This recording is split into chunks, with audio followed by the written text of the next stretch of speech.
Panel discussion is focused on education and skilling. Now, every crisis is an opportunity in disguise, and this especially holds true for this particular sector.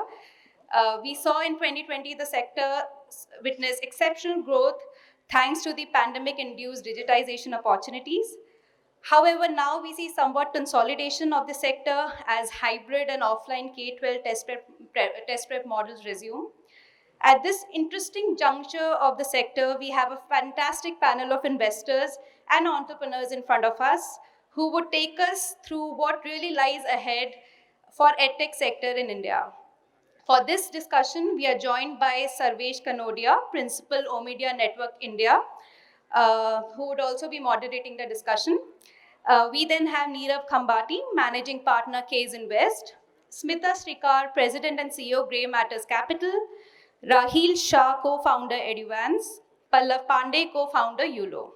And before I leave the session to Sarvesh to take it forward, I would really like to acknowledge Omidyar Network support in bringing this session together for us. Thank you. Thanks everyone for attending this session. Thanks to IC for organizing this and all the panelists who are here, to share your point of view. Like she just mentioned, the focus of the panel discussion is to discuss the edtech sector in India. This is the sector that has been in the limelight, the past few years, and especially post-COVID. When you look at the venture financing side, the sector has attracted significant capital, including $4.7 billion coming in 2021 itself. However, what we are witnessing in 2022 is a course correction of sorts in terms of the growth of student enrollment, in terms of the usage, in terms of revenues, and that translating to funding availability as well. What we've also seen happen post-COVID is the digital divide which is coming to the forefront, and which is students from lower income backgrounds or lower, middle income backgrounds, which we at Omidyar Network India call the next half billion, not having enough access to devices or solutions that work in their context. We have a diverse panel here today, which includes both investors and entrepreneurs, who will share their point of view on the future of edtech and what will it take for the sector to achieve its full potential. So let's start by introduction of the panelists before we jump into the discussion. I'm pleased to welcome Nirav Khambhati, who is a managing partner at Kaizenvest. Kaizenvest is an education-focused investor with operations in South and Southeast Asia and Sub-Saharan Africa. Nirav oversees the firm's operations in India and Sub-Saharan Africa and leads portfolio management and results-based financing activities.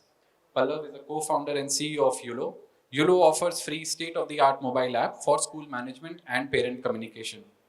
As of date, UOLO works with over 7,000 schools, having more than 3 million students across the country. Smita is the CEO of Grey Matters Capital.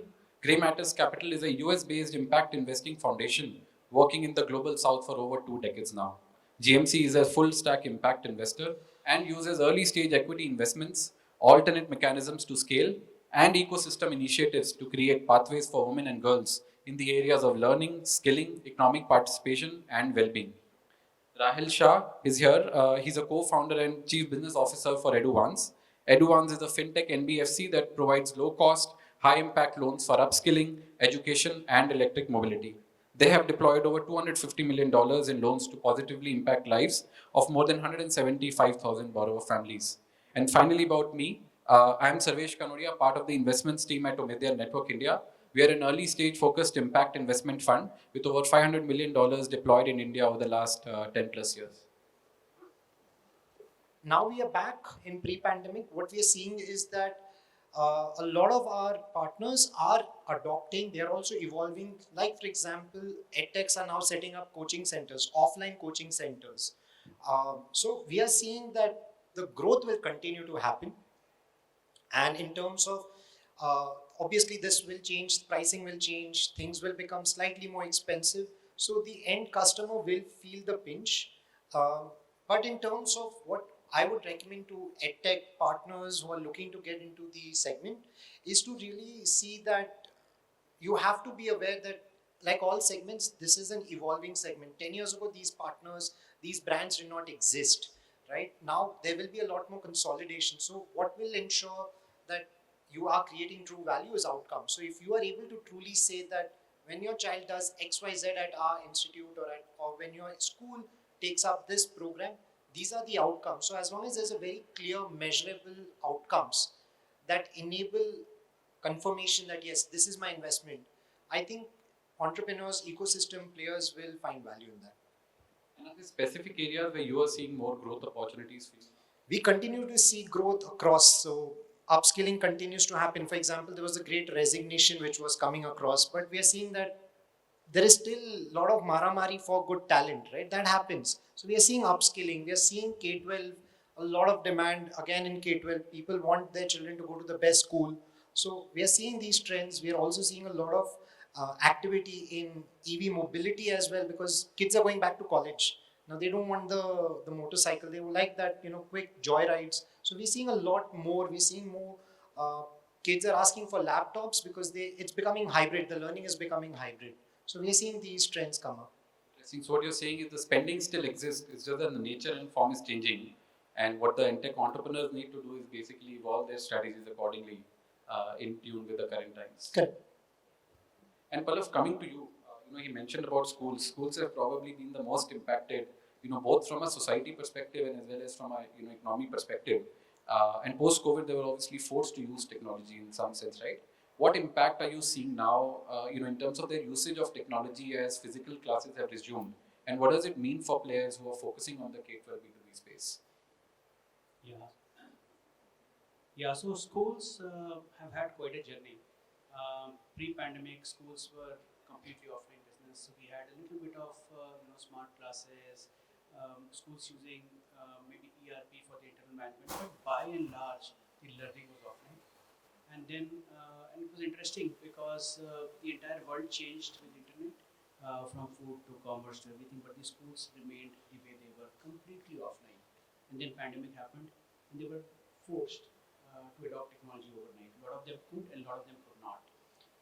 But the and then now but the impact of pandemic was very interesting in the sense that teachers were forced to get trained, the children were managed to get devices in their families. All of those barriers somehow got removed. But now that the pandemic is over, there's a little bit of pendulum going back. But what is interesting is that the pendulum has not gone back completely. So it's kind of somewhere in the middle, where schools now realize that there is a potential of what technology can do for them. And that I think is a very big win, so to say, for the schools and the schooling system, that they can now, they believe that technology can do something for them. So that's a big change. You're saying the adoption is going to change in the way it is being done, but it's not like the adoption has come down. No. So adoption, see, the nature of adoption is very different. So primarily, what started happening was people started doing ad hoc things during pandemic. It was very makeshift, and I think people who were in the business realized that a lot of these things about teacher coming and taking classes online, or let's say the yoga class happening online in the school. I mean, this is bizarre. This will not continue after the pandemic, and it all of that stopped. But I'll give examples of the kind of use cases that schools have wakened up to.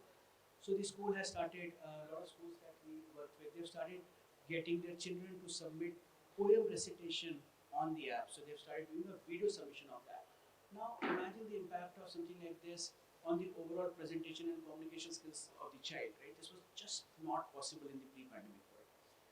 So we have something like, pre-pandemic, we have a communication system by which the school can communicate to the parents that the school is open, closed, this is the and all of that used to be entirely one way pre-pandemic. So school said, I have told you that this needs to be done, and that's it. That's all I want to interact with you on. But post-pandemic, what is starting to happen is that a lot of schools are creating a 1-hour window where the teacher is available in the post-school hours. So as a child, if you have a problem, you can kind of reach out to the teacher in that 1-hour window if you have doubt on the homework and stuff like that, and the teacher can resolve that. It's a service that did not exist pre-pandemic. Now imagine the impact of something like this on the tuition market. So these are very, very disruptive changes that have happened in the ecosystem, and some of the schools have started adopting it, and the other schools are saying, hey, maybe we're getting left behind, so they will catch up. So that is what we expect to see. Interesting. Thanks, Pallav, for sharing that. Nirav, coming to you as an edtech fund, how are you approaching the current situation? There are both existing investments that you need to manage, and like Raheel and Pallav have said, the sector is going through a big change and companies are having to involve. So how are you, guiding them in terms of their strategy, and how are they managing it?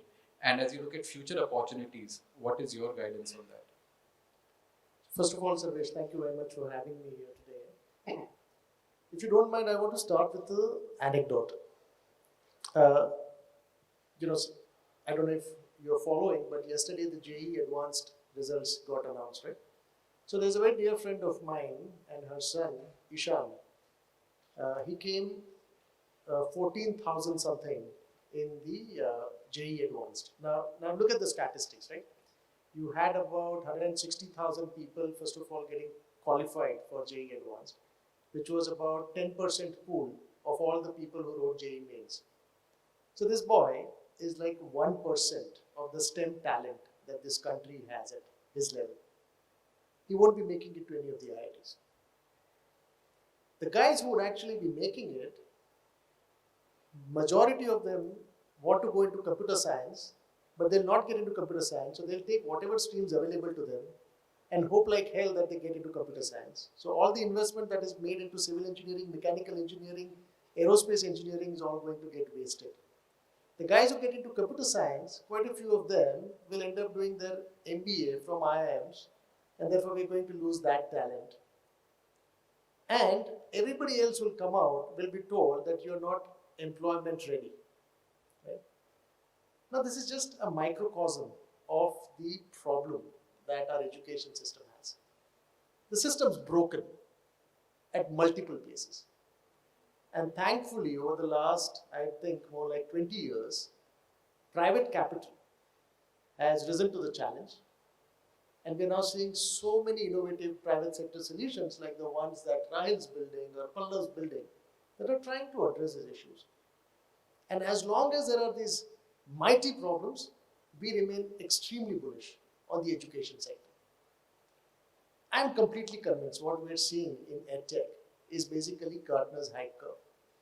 We were never as bullish as, and our investment history sort of proves that, as some of the other investors were when it came to EdTech during COVID. The fundamental question we asked was that will the business model outlast COVID? So at this point in time in India, we have 3 EdTech investments, 2 of which are unicorns and therefore they're pretty okay on the liquidity front. The third one is not a unicorn, will need funding in the next 12 months, but is in a space that's exploding, and that's study abroad. So now that's where the dilemma is. What should we tell him? Because the markets, as you said, are facing issues on liquidity front, but he needs to make investments because he's in a great place right now. And our guidance to him is, listen, don't hold back. Go ahead and invest. We are helping that entrepreneur to squeeze more cash out of business through, for example, better working capital management. Or we are going to actually double down on our own investment into that. We are helping him find more investors. But we remain bullish from our perspective. And, Kaizenvest, we invest in EdTech, but we also invest in brick and mortar companies. And we're totally convinced that there are opportunities in tech and in non-tech as well. So if you look at tech, for example, like Raheel said, upskilling, for example, the business case is proven for the consumer as to why they should be spending on upskilling through tech, or for that matter, after-school tutoring. In Tier 2 and Tier 3 cities, thanks to tech, students now have access to Tier 1 faculty. And in Tier 1 cities, students, thanks to technology, don't have to make those hazardous travels to be able to go to these tuition classes, right? So, the case is pretty straightforward. Thanks for sharing that. I think what you're saying is there are clearly gaps, and the problem hasn't been solved for. And how does an entrepreneur find some of these newer areas that today folks are not building for, and then build for those areas? Thank you. So the same question for you as Nirav, as a impact investing foundation. How are you approaching the current situation, both in terms of your active portfolio today and your approach going forward? So I would echo some of the things which are being said here. If you really look very long term, right, we are an impact investing foundation, right? Like a lot of oxymorons there. What we see is that where is the future global workforce going to come in the next 20, 25 years? It is going to be India, and most of the raw material is going to be supported by EdTech in terms of learning, earning, skilling, reskilling, and also the gender trends, right? So overall, over the long term, If you are an impact investor or a family office sitting over here, this is the place to be to actually deploy capital in the way you want, fit for whatever purposes as an LP or as a family foundation to really create impact, right? Education and skilling it is. The demographics, which already have been alluded to, young country, also growing country, the Maramari, which was referred to, right, will of course create opportunities on the top end of the pyramid, middle end, and also the bottom end, right? Again, fit for purpose capital being put and being a full stack impact investing, we see that. And also from a global point of view, if you can solve for India, which has been the case for in other sectors, right, with the stack coming up, or even platform kind of businesses which are coming up, you can deploy in the global south, right? So very, very significant from an impact point of view. Though we are full stack in impact investors, we are at a very early stage.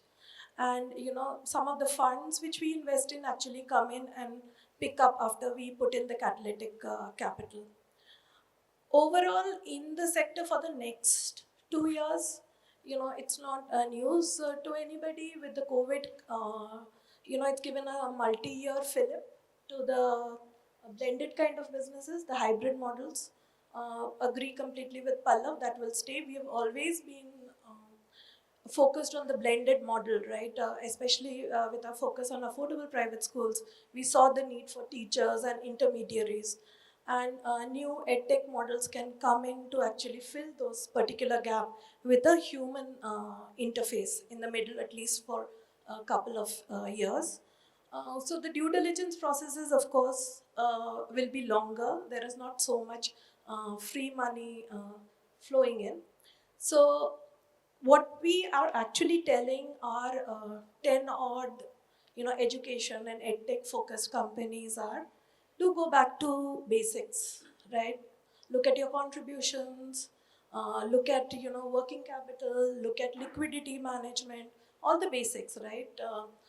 Grow profitably even in the new segments. That's one. Second is the cycle of customer acquisition to paid customer to retention, right? Look at user engagement over there. Look at ways to subsidize the CACs, right? Very, very important. A lot of downfall of some of the edtechs have been in the CAC space, right? Going to unmanageable levels. And then finally, like these two entrepreneurs who are sitting here would tell is new challenging times. Look at unconventional ways to build your moat. Double down on areas which are really good. Otherwise, collaborate. Take in the help of technology, APIs, and build a case, solid moat. Because post that 2-3 years, we see a growth story. Interesting. So what you're saying is take full advantage of this adverse situation in building a more sustainable company, so that when you do have access to more capital coming in sometime in the near future, you're actually well placed, then to sort of go on the growth trajectory again. Very interesting perspective. Thank you. Moving on, I think big question that is often debated in the impact investing community, at least, is if we are making edtech diverse. The initial wave of edtech was focused on the top end of the the income spectrum, and we have now what we are seeing is there's a need to diversify edtech to the masses, which we at ONI call it sort of the NHB. And we funded several companies like Masai, Entry.net, etc. And there are several other companies also in the ecosystem, that are reaching out to this segment. But I think everyone will agree that more needs to be done. So let's hear from the panelists on what they think, is needed to, make edtech work for this under-penetrated segment. So Pallav, starting with you, you actually have a range of schools, right, from high fee, schools to low fee schools. What difference do you see in their usage, in your product? And what do you think are the barriers, in the low fee private schools to tech adoption? And this whole sort of India versus Bharat debate, how do you see that playing out in the context of Europe?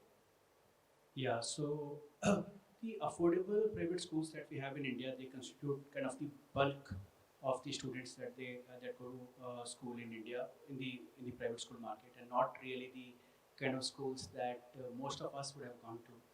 And when you look at the challenges for those schools, there are broadly three challenges when it comes to tech adoption. The first one I would say is around just the quality of teachers that they have, the quality of infrastructure that exists both at the school and at the homes. And the third, which I think is the most important, is the belief that technology can do anything for them. And during pandemic, I think all of these three barriers got broken to different degrees. Uh, I think the first thing that got really broken was the lack of belief on what technology can do for them. So as pandemic happened, a lot of the schools, like, they were forced to close their usual operations. So some of these schools were able to find a recipe how to operate while the other schools could not.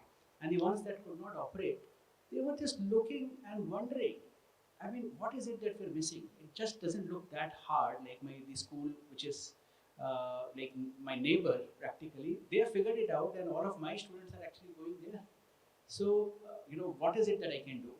So I think that one big barrier of lack of belief has gotten crossed in pandemic. The other thing that has happened in pandemic, and I'll kind of give you a small story about what I ended up seeing. It was kind of a little bit unbelievable.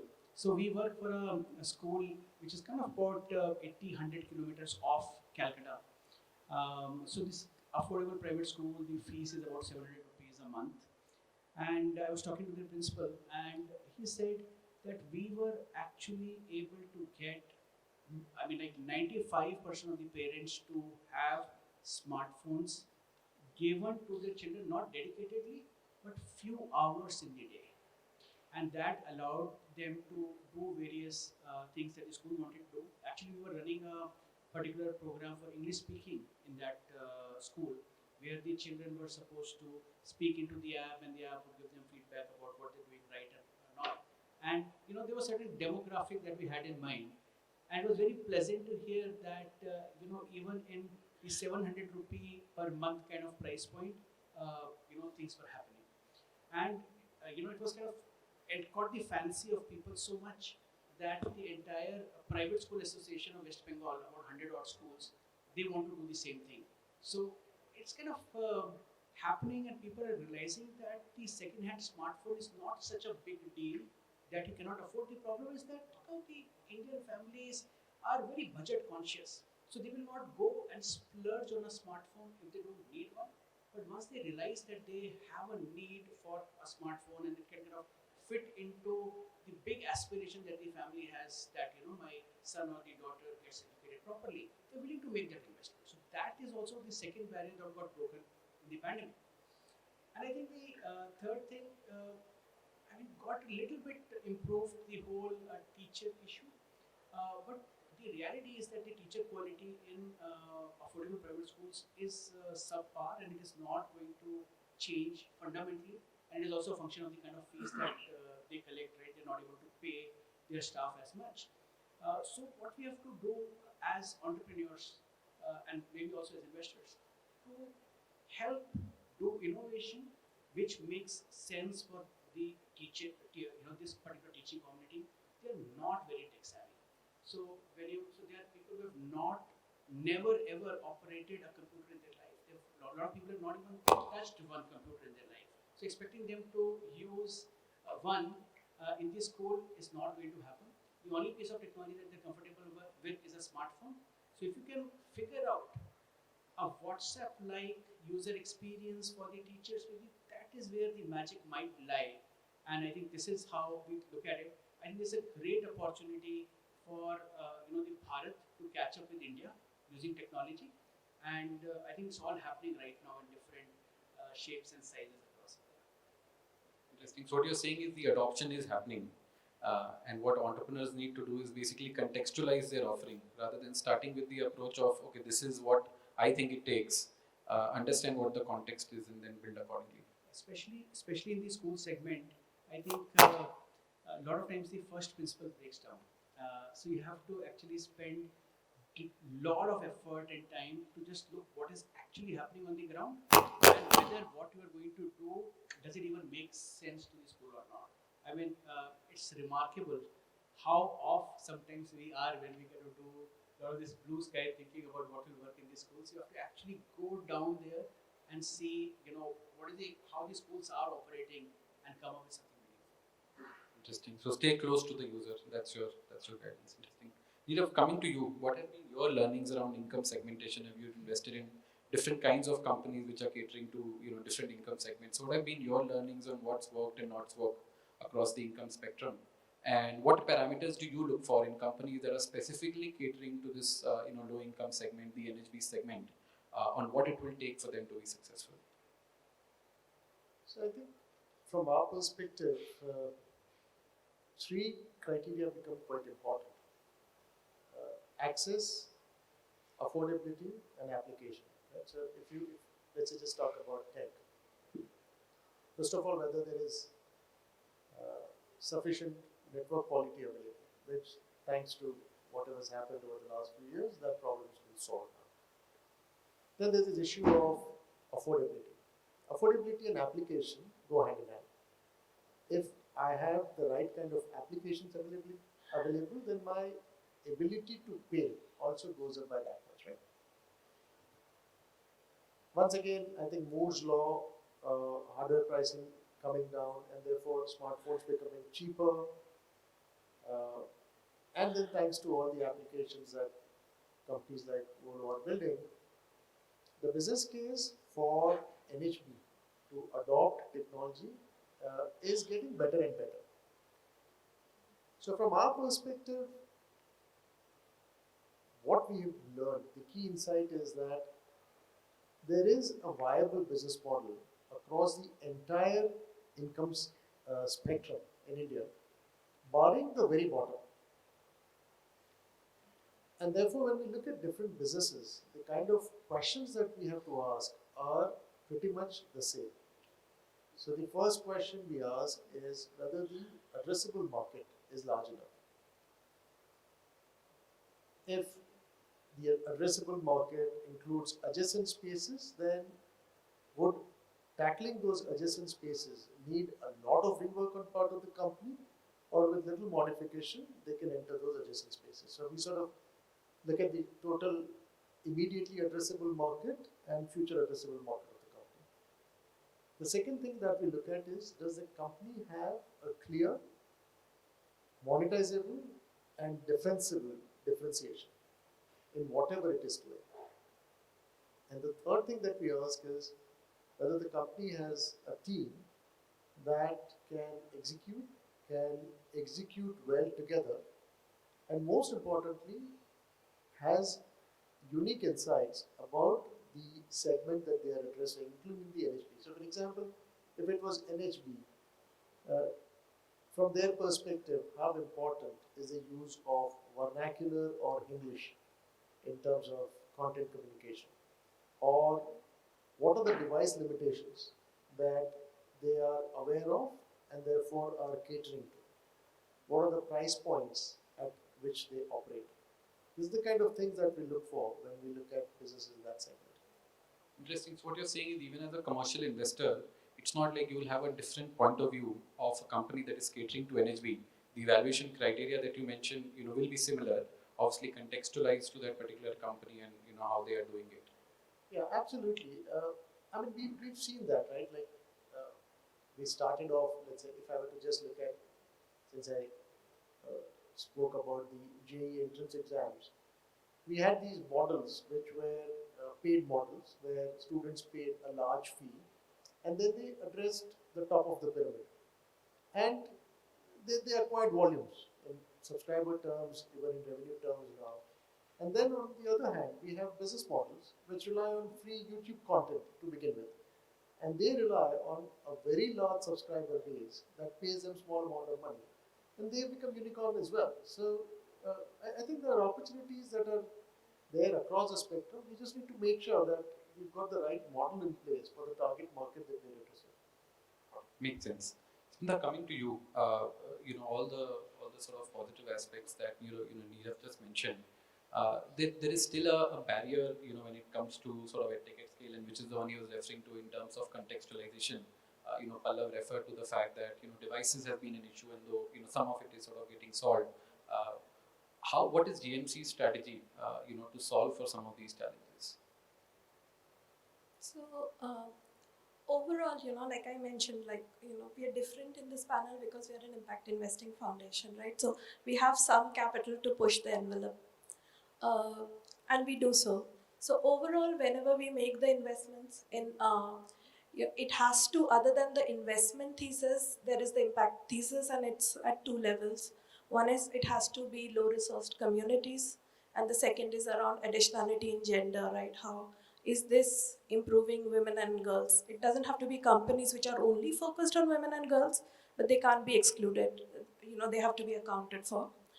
That's at a high level, which we do. Then second thing is in these low resourced communities, right? The portfolio construct which we use, we ensure that it's across all life stages, especially in the learning to earning, right? I'm not just saying K-12. I'm just saying learning to earning, reskilling, the whole spectrum. It should be there. In that, when we choose, like in 2009 is when we did the education finance, which was first bank, which was, one of the first globally. The similar kind of when we started our work in ed tech, what we did was we seed funded organizations in the Bharat. And one of the main things, was the lived realities of the entrepreneurs they came. They understood the problem. We used all our capital to actually give that particular seed fund. And then the ones which in the equity model did well, either we did direct investments or we connected them to a network of funds. Other impact investors have come in, some have got commercial capital, right? So that I'm talking about our place in the whole ecosystem, how are we trying to kind of galvanize. Now, definitely there are models or where, high impact, but not for the equity. There we've used quasi-equity structures, we've used alternate mechanisms, we use self-liquidating structures, Um, we are looking at outcome-based structures. Even in the equity model, we have used impact credits to ensure that, the entrepreneurs actually have an incentive to serve that last mile, right? So there's a lot which we can do as investors, impact investors in this particular segment from an innovation point of view, and of course, empower entrepreneurs to go to the last mile. Interesting. So what you're saying is basically you're able to use the flexible capital that you have with different kinds of structures to help some of the issues that we've spoken about. Yes, and it's not just that.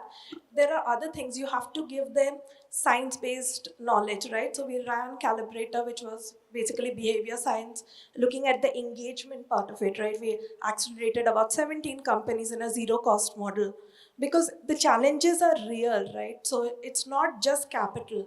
It's the lived reality experience. It's actually allowing them to test that model and also give knowledge-based support. There are other things other than capital which have to come in. Just like entrepreneurs are required to contextualize for their audience, investors also need to contextualize and adjust their capital accordingly. Absolutely, if we are true to what we are doing. Thank you.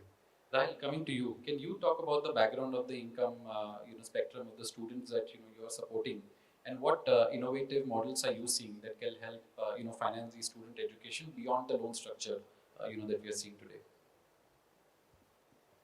Sure. So far, since the 7 years, we have impacted approximately 200,000 families. So 200,000 families have taken loans from us. Out of these 200,000 families, roughly 40% are what we call as NTC or new to credit, which means that these guys will not get loans from the typical conventional lenders. They will go to a bank will not entertain them. At the same time, they have a very clear-cut objective that they want to do a course, they want to study, they want to acquire skills so that they can get jobs. So 40% of our population is exactly this, the kind that we believe will create impact. So these are the guys who may not even necessarily take a job. They will also become entrepreneurs, or they will set up their own stores and shops. So 40% of our population is NTC. Roughly around 45% of our borrowers are women, which we are trying to increase. And as time passes, as Nirav said, more and more women are going to get into the workforce. We believe they will need upskilling as well. So those trends are looking up. in terms of the innovations that we are seeing, there are multiple kinds of innovations. There could be innovations in content. So you could have small bite-sized content. You could have content which is vernacular. You could have content which is for test prep, for upskilling, for exams. So you could have innovations in content. You can have innovations in how you communicate that content, which is where Pallav says that, my solutions enable us to communicate that to the parents' ecosystem, to the school's ecosystem. So the way, the modality, is it offline, is it online, is it SaaS, is it non-SaaS, is it one-time subscription, is it on a tablet, is it offline, is it where you go and sit in a classroom? So we are seeing innovations over there. We are also hopefully, not a lot, but we are seeing innovations in capital. So for example, if you see, there is the VC capital, there's the impact capital, and then there's the NSTC, the government capital. Apart from these three, and they all have there are benchmarks that you need to achieve. For impact, you have to show outcome. For if I have to convince, Nirav, I have to show that there is commercial returns, or even for you, if I have to prove, if I need your investments, I have to prove that the bar is high. It's not easy anymore. So what we are seeing is there are trends in terms of ISA models, like for example, you mentioned Masai, right? These are partners who come in and say that I will take the money of your future income. So we are seeing those innovations as well. We are one of the largest players in financing for that. We are really hoping that schools will take loans as well to upgrade their infrastructure, to upgrade their teachers. We are hoping to see more of that. So essentially what we are seeing is that even the VC community is also innovating, and they are also coming up with ideas. They're also coming up and they are willing to partner with us. So I think that's a good sign. We don't have a playbook. For the model that we run, we don't have a playbook. There is nothing that we can copy, replicate. So we are always dependent on the ecosystem to give us feedback, and we only ask 2-3 questions. Is it legal? Will RBI not come on us? Can I make money on this, and will it create impact? If the answers are yes, then we'll go ahead. It's a very interesting summary. Actually, what you mentioned is, focus on the outcome, innovate on the instrument, and then innovate on the solution as well. Thank you. I think we have about 10 odd minutes left. So should we open it up for questions? And then accordingly we can come back to some questions that I had. So up to the audience, any questions to the panelists?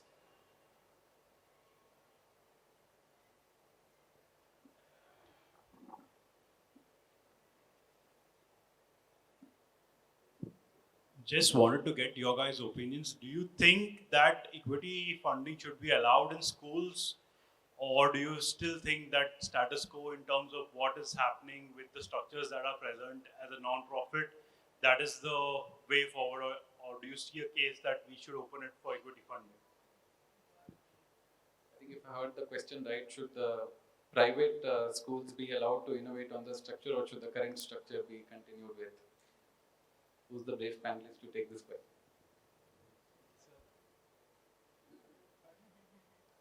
Yeah, so that's a very interesting question, and it's been a subject of debate for many years.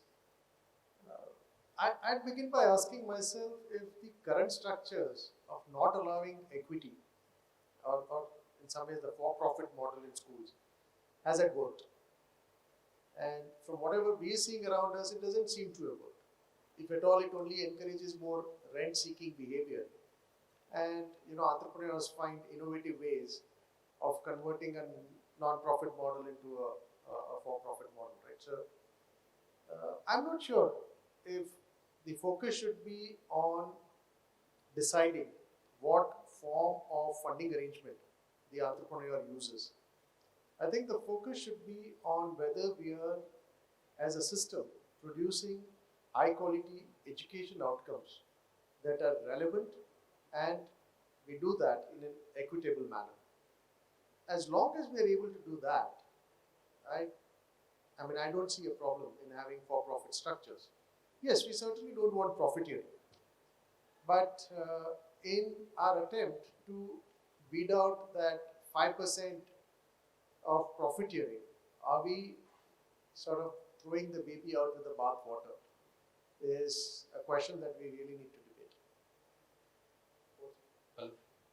So I kind of agree with this thought process. We work with a lot of private schools, and it's kind of bizarre how these schools operate at different levels. So you'll have schools that will, they're profitable, but they want to show expenses, so they will pay their teacher's salary. So the government will kind of put one regulation, and the schools will flout it in a particular way. So government will say that, hey, we need you to disclose what is the salary that you're paying to the teachers, and the schools will give teachers the salary, but take some cash back from the teachers. So they will, we all know that schools are notorious for, inflating the price of the books and all of that, and then the government will react by saying, hey, we have something like a FRC that will control the fees. So it's kind of really, really very chaotic the way it is right now. But problem is, unfortunately, it is a concurrent subject split between central and state government, a lot of political push and pull. I really don't see that changing very soon. So we have to live with the broad framework that we have and try and do something meaningful within the constraints of it. But I think it is definitely suboptimal the way it is right now. Thanks to both of them. I mean, personally, if I would agree that there could be a lot of benefits that would come, but given how politically sensitive the topic is, I'll be surprised if when we'll see this happen. I'll be surprised if it does happen in the near future at least. Any other questions from the audience? Otherwise, I have a few more questions that I can ask the panelists.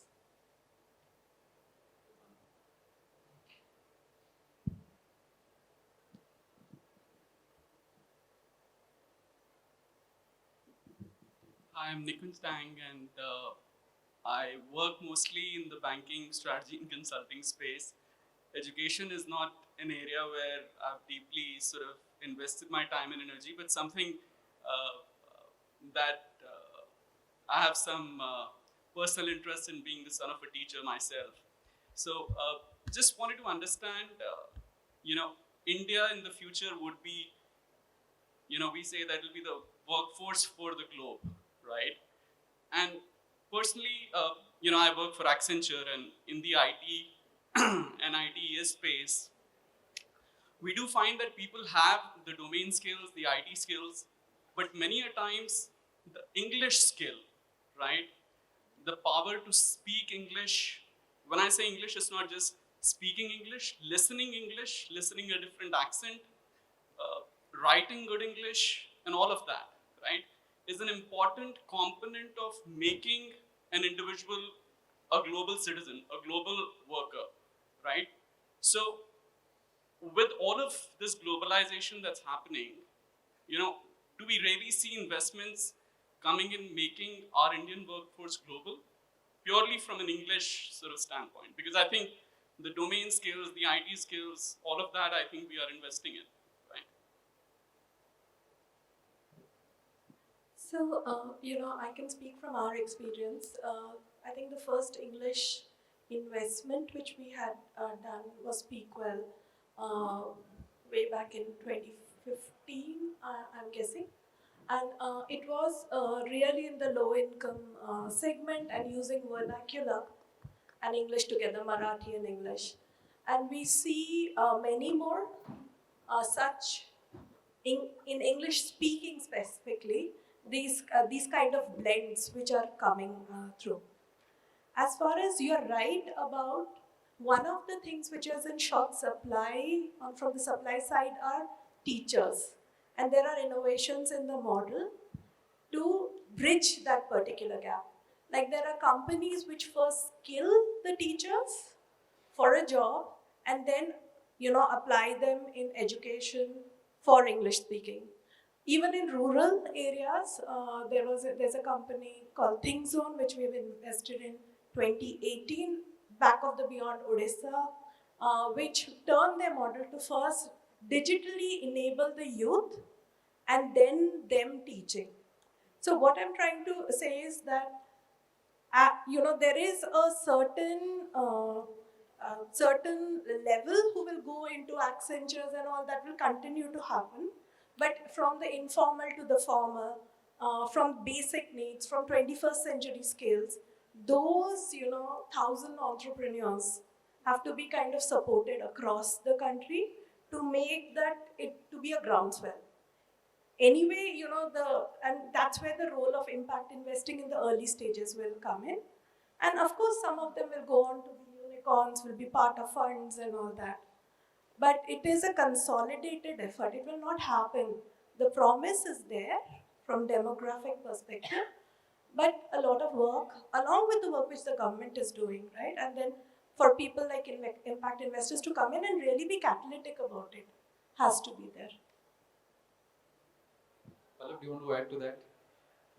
I'll add to that. Like English is something very close to what we believe and do. So I think the entire private schooling system in India, especially the affordable private schooling system, is built on the premise that the parents want their children to learn English, right? So all of these schools will want to call them, the English medium school, emphasize on that and all of it. I think the fundamental problem with English, teaching English in India, is that the people who need to be taught English, one is they have limited paying capacity, number one, and number two, they are hard to get hold of on the internet, right? So your CACs are increased very high when you try to approach them through the internet, but they really need to learn English for their better career. They're willing to pay for it. Just the amount of money that they're willing to pay for it, it's like maybe my estimate is like a sub 1,000 rupee per year kind of a number. So you have to figure out a model that works in these kind of price points. And I personally believe that schools can deliver something like this. And if you have innovation coming from the school, where schools historically, by virtue of being in a 1:30 kind of a teacher-student ratio, have been teaching people reading and writing English, but they've not been able to deliver on the speaking and listening English. So that can change by bringing in technology, and I think that technology is now at the homes, right? So we have smartphones on which people can learn English, right? Duolingo has done it for a very, very large number of people. It can happen in India, but the business model, the GTM of Duolingo, which is acquiring customers over internet, won't work. So somebody has to figure out a different GTM, but the problem is there for somebody to come to all of these investors, take some money and solve it. Yeah, Pallav, thank you. I think you've summarized it very well. This is a sector where on English speaking side, a lot of investments have been made over the past few years. But when you look at a standalone opportunity, none of the players have managed to grow significantly. And one of the key reasons has been all the issues that you mentioned. And at least my hypothesis over there is a couple of them. I think one is, like Smita mentioned, you need to have flexible capital to support them in that initial growth journey. And Pallav, like you are doing with UOLO, this is not a standalone offering. This is part of a larger bouquet of offering. And so in some sense, your cost of acquisition gets subsidized over a larger basket of offering that you're taking to the school, as opposed to just the English product by itself. Thank you. I think we're out of time, but I want to thank the audience for being here and patiently listening to us and asking the good questions, and to the panelists for sharing your point of view.